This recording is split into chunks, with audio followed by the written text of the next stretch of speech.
rate your competences. Who the hell do you think you are? I see you, I don't Can you see you. do what you're supposed to do? Everything is okay. It's okay. And if you are angry, then you are the crazy one. Give and take. I don't exist. For real. Welcome to For Real episode 27, recorded on the 23rd of August 2025 at Noorderzon in Groningen, with the Academic Hospital of Groningen, the UMCG. We got together with 100 people to look into what it means to matter. Our guests go through a 2-hour experience in which they listen to pre-recorded interviews about the intellectual undermining of women. The music is made by Sarah Jeffrey on recorders and voice, myself on harp, and Jorge Dumitriou on viola and guitar. My name is Andrea Voets, and here at Resonate Productions we make musical journalism by combining social journalism with lots of original music. During 4 moments within For Real, the audience is invited to be interviewed by one of the musicians. And in this podcast you hear those conversations exactly as they took place.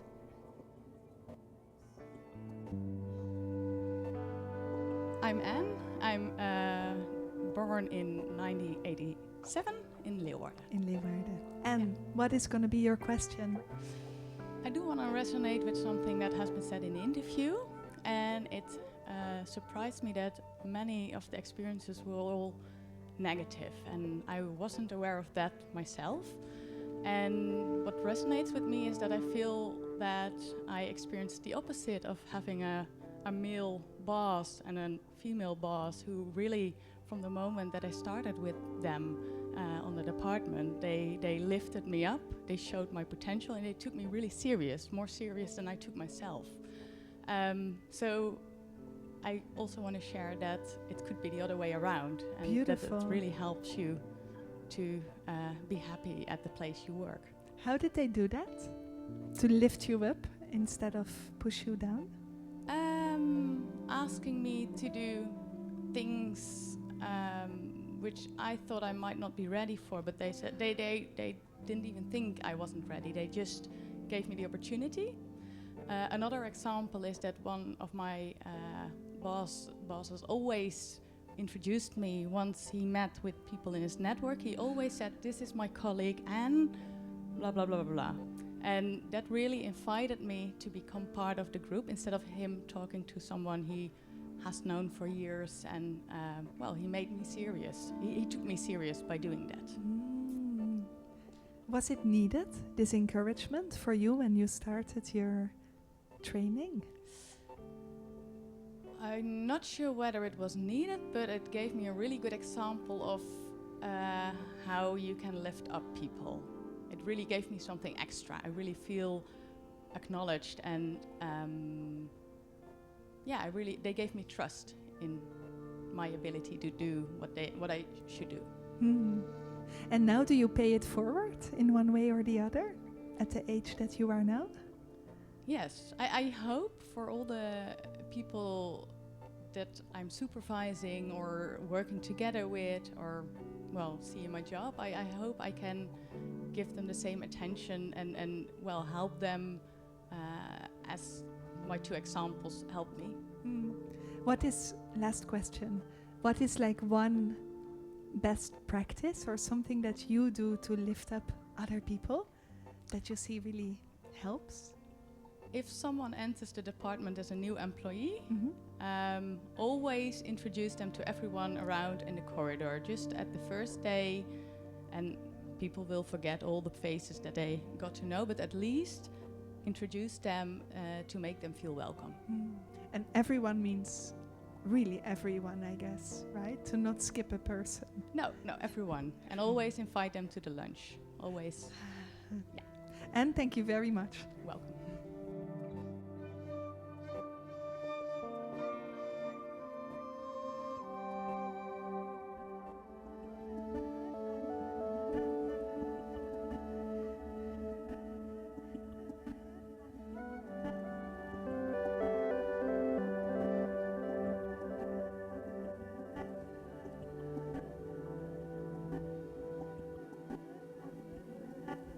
Hello, hi. Hi. How are you? I'm good. You? Very good. Would you like Yes. to share your name, Yes. year of birth and place of birth? Yes, I'm Carina. I'm born in 1968 in Eelde, the Netherlands. Is there a question that you would like to specifically answer from these four? It's also the last one, the one resonating with something that has been said. Because since 7 years, I have a relationship with my boyfriend, and he has 2 sons. And since we are together, I realize we have conversations about how the world, I think, is very male-dominated, orientated, and we have very interesting conversations about the unawareness. So undeliberately, that also men being very male in the way they see, think and do, and meanwhile being unaware how sometimes the reality is for female humans, to say so. So we talked about a lot of things, like in the winter I don't go jogging outside because it feels not safe, for example. In the evening in the city I'm taking care of, like, am I safe here or not? I have 2 daughters, which we all encountered various of situations which are unhappy, unsafe. So you take that with you. So these awareness to exchange these different views of the same world you walk in was very interesting. And I think that especially when you go to organization where we say, am I safe here? I think it's a reflection of the world we live in. So sometimes you can say, is the organization maybe sometimes feel socially unsafe? Or is that what we do exactly, how do you say, a reflection of how the world is? So maybe we all can, how do you say, understand each other more if we can just listen and understand our perception of life, or how to walk safe through life, what you need, instead of in Dutch we say weerbaarder. I'm searching for the English word again. Sorry? Oh yes, to enhance your resilience.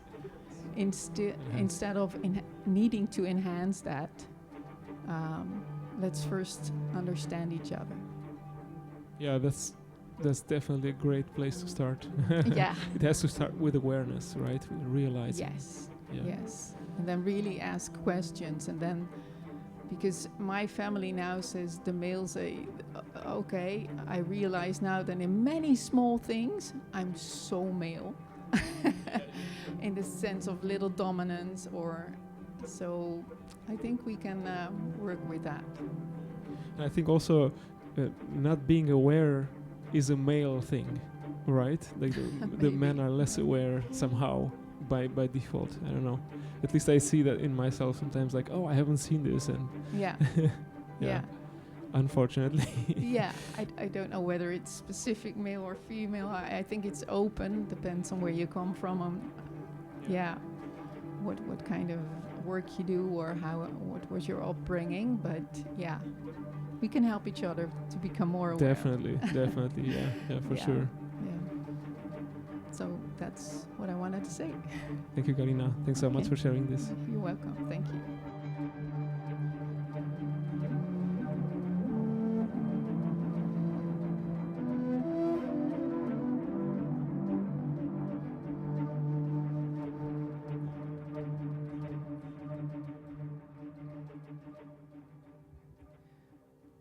What responsibilities lie on your shoulders? What do you do when you want to be heard? When did you feel excluded? Do you resonate with something that has been said?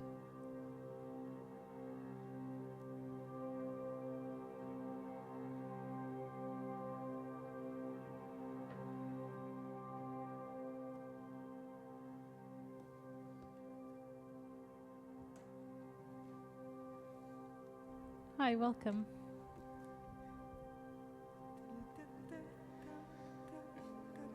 Hi, would you like to introduce yourself? Hi, my name is Serée. I'm from Groningen, the Netherlands, and I was born in 1986. Okay, welcome, Ray. Which question would you like to talk about? I would like to share something that resonates with me, and it has to do with the denying your own abilities or damping them. And I think it has something to do with gender expectations about something you do. I have 4 kids in the whole gender range, and with my clearly girl daughter, they said, well, and she was 4, she is a bit bossy. And then, this was the female teacher who said, and then I went completely tiger mom, I guess. I said, well, what would you have said when she was a male student? Yeah. Because I think it's leadership qualities. And then she was like, oh, sorry. Yeah, that could be the case. And I also have a clear male son, and he has leadership qualities. And I think they do exactly the same. And I think it's also something I've heard when I was a little, like, oh, don't be that so bitchy or don't be bossy. Wow. And after I've heard this from my little daughter, I thought, no, I also have these leadership qualities. When you were small and you were called bossy or bitchy, did that affect your behavior then? Yeah, I think, well, maybe not that little, but it is always something in the back of your mind. Well, I shouldn't be bitchy as a woman, and I think we should also just let go of these gender norms. So the guy should be buff and but they also are very soft and sweet and can be, and women can also be, well, strong and work on cars and these things. So I think it would be better for everyone, in which gender you have, if you can just show your abilities. Yeah. Not like, oh, what do you have in your pantyhose? Defining what you can do or what you can't. Yeah, exactly. Well, thank you for sharing this.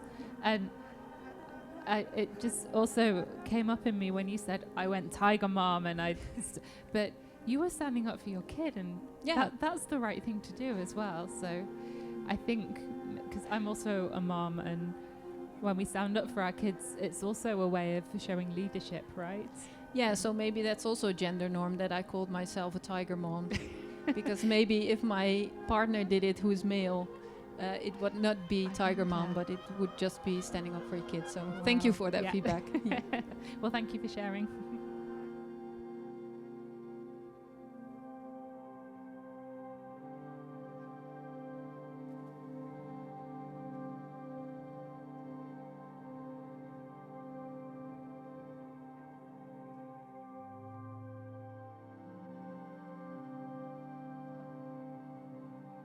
Welcome. Hello. Hi. Do you want to give us your name? Yes, my name is Margriet Bos. I was born in Groningen in 1967. Margriet, what is your question? Something resonated, and I am a writer, an editor, and one day I had to interview a male professor. And my manager at that time did something she never did. She wanted me to come to her because she wanted to talk about that man. And what she said, I didn't really understand. She said that he could react in a way that I wasn't used to, or something like that. It was not very clear what she meant to me. So I went to the interview, and I didn't find anything odd there. And some time later, I don't know how much time, this male professor came to the corridor where I work. So it was way after the interview. And of course I knew him now, so I was comfortable with him. And he asked, he was looking around, so I asked him, "Can I be at your service?" Kind of a joke. And he then said something, and I don't think I can translate that in English, but that was really sexually motivated. And at that moment, I still didn't realize it, but when he walked by, I thought, fuck, that was what that manager was talking about. And that man still works where he works, so when I see him, I had forgot about it, but when I see him, I think, okay. I was not the only one, and she was not the only one, I think. How long ago did this happen, Margriet? Pooh. Well, maybe 15 years or so. Yeah. Afterwards, have you had to warn other people for other people as well? I was thinking about it. Shall I come here and sit here? Because I also was thinking, when I'm talking about this, I never warned anybody. No, I didn't. No. But of course, the people who are working underneath him, I don't know about them. No.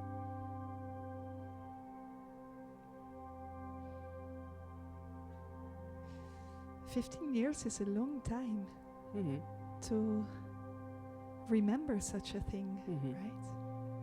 Why do you think it sticks?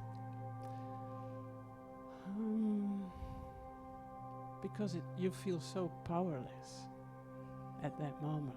I spoke about it with my female colleagues. Everybody has these experiences. And you always think, is it me, or is this really what he says, or am I just, well, itchy or whatever? But it sticks, because of course it's not us, it's them. And the last question, like, you say you feel so powerless in a moment like that, even from one remark. Why do you think it is that happens, that you feel powerless? Why that? Because it's not very clear. He can.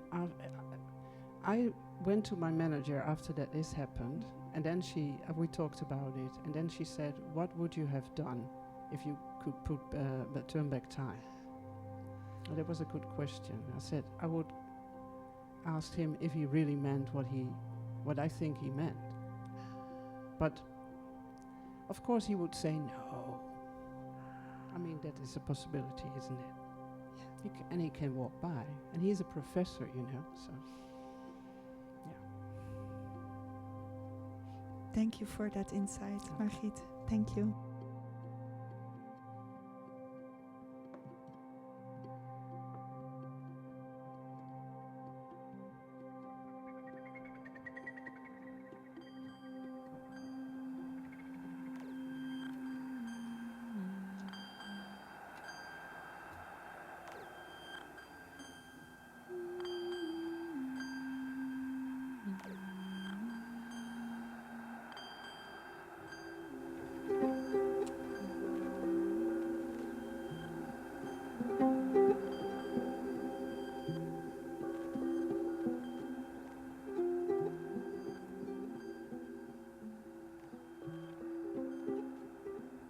Hi.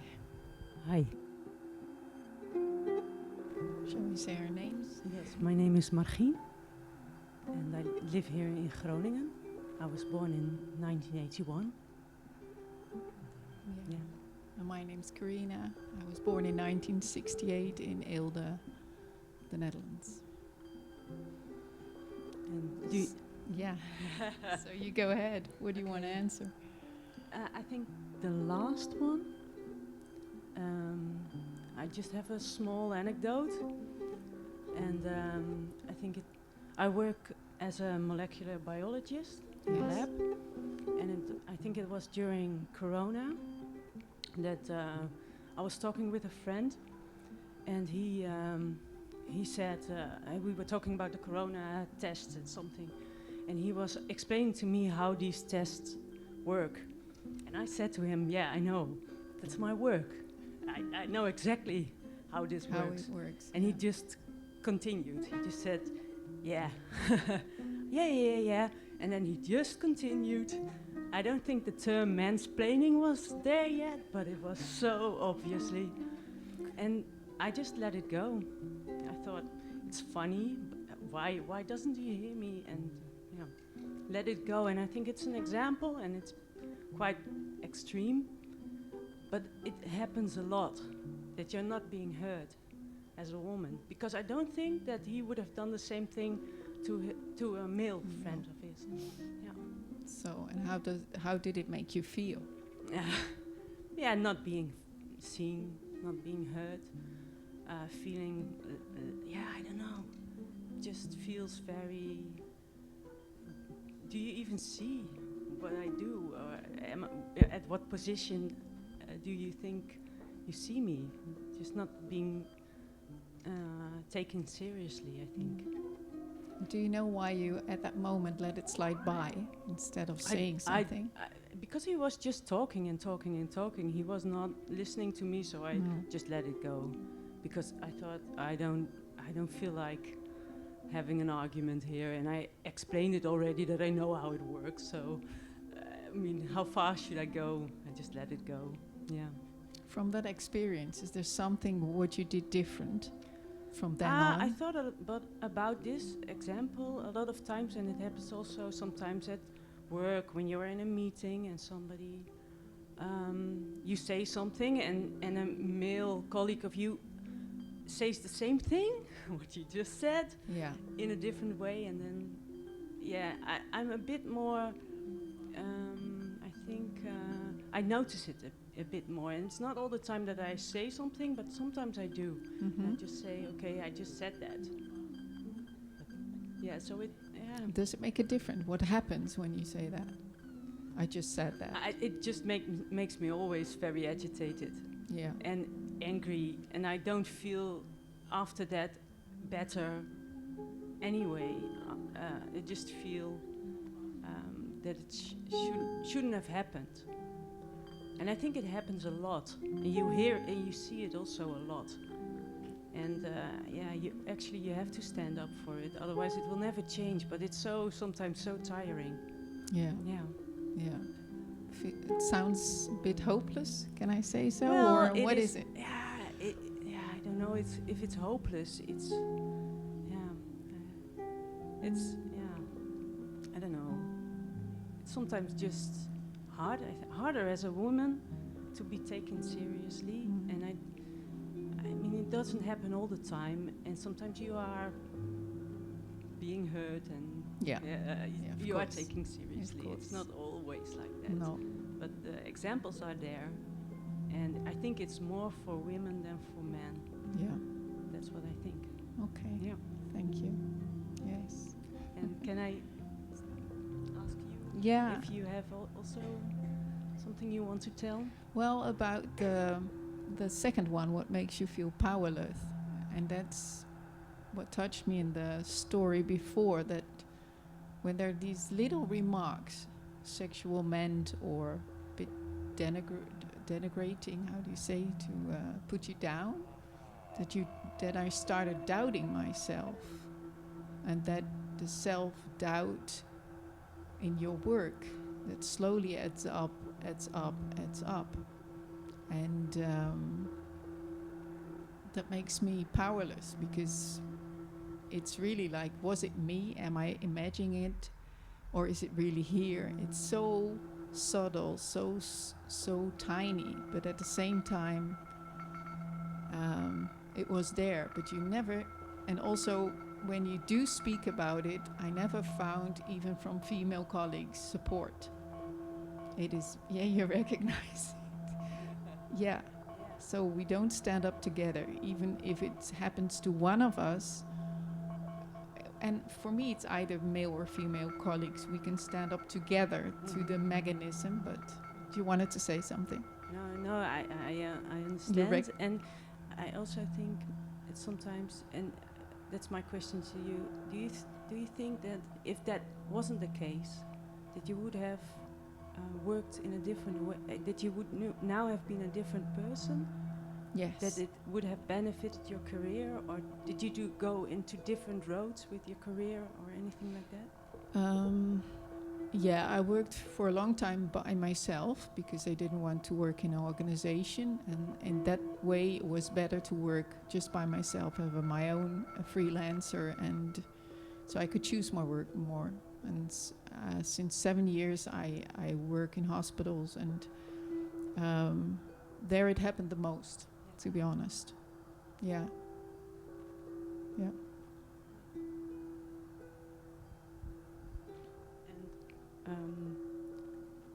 You have children?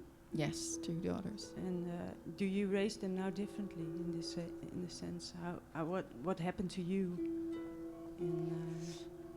Yeah, good question. But it already happened to them as well. Because you want to break some way or another. You want to break the circle. Yeah. What do you do about it? How do you stand up? How do you make a next generation that is more equal? Yeah.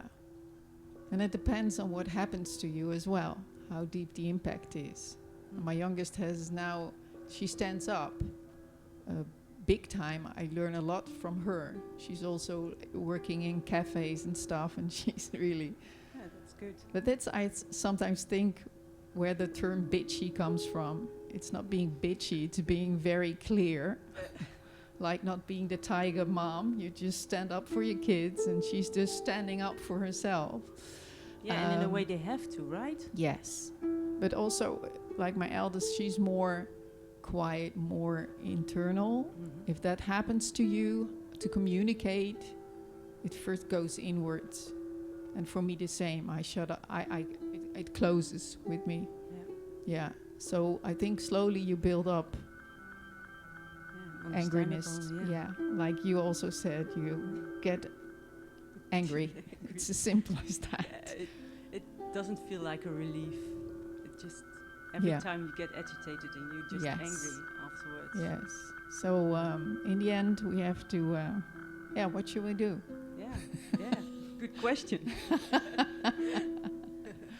Maybe sometimes stand up and maybe talk about it like this. Maybe that is it's a shame that there are hardly any male people. Yeah. So then just talk about it, what you heard and how it feels for women sometimes. Yeah. Start there. Yes. Well, thank you. Thank you. Yes, you too.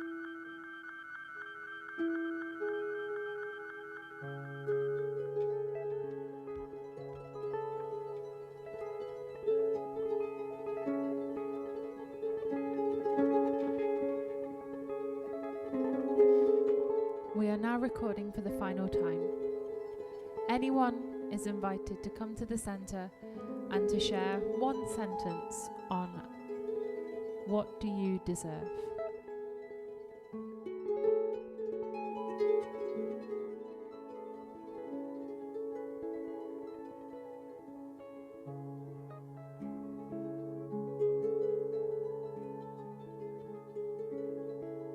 My name is Mariska.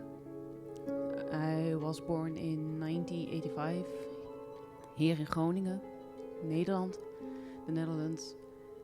And the question, what do you deserve?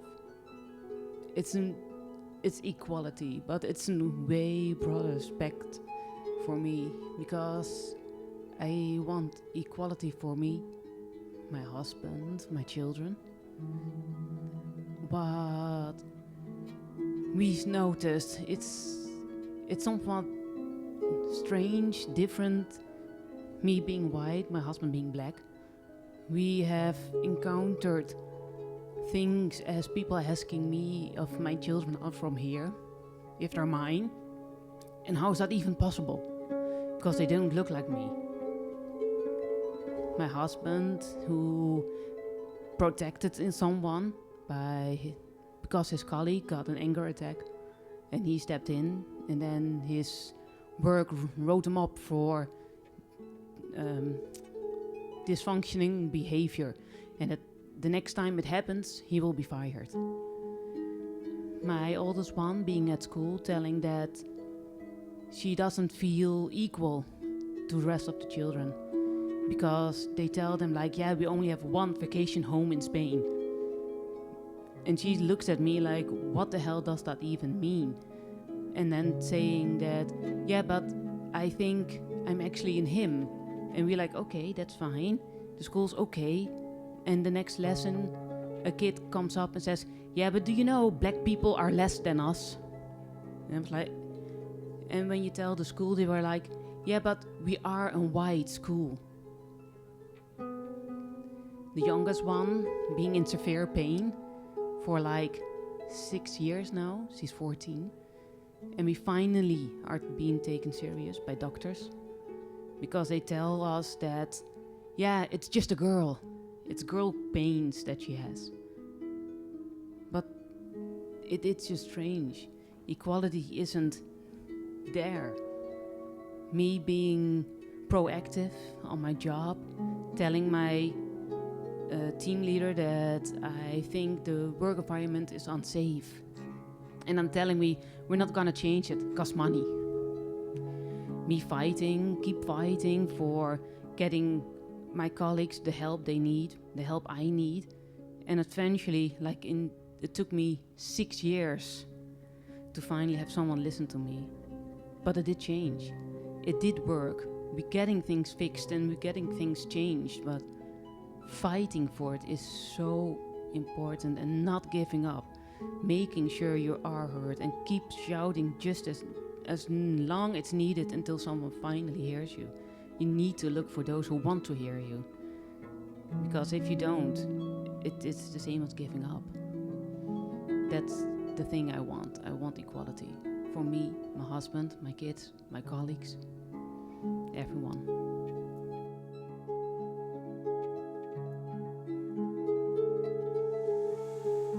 This was For Real from Noorderzon in Groningen, with an audience of people who work at the UMCG Academic Hospital. We are Resonate Productions, and you can find us on Instagram at resonate.productions or on facebook.com/musicaljournalism. See you next time.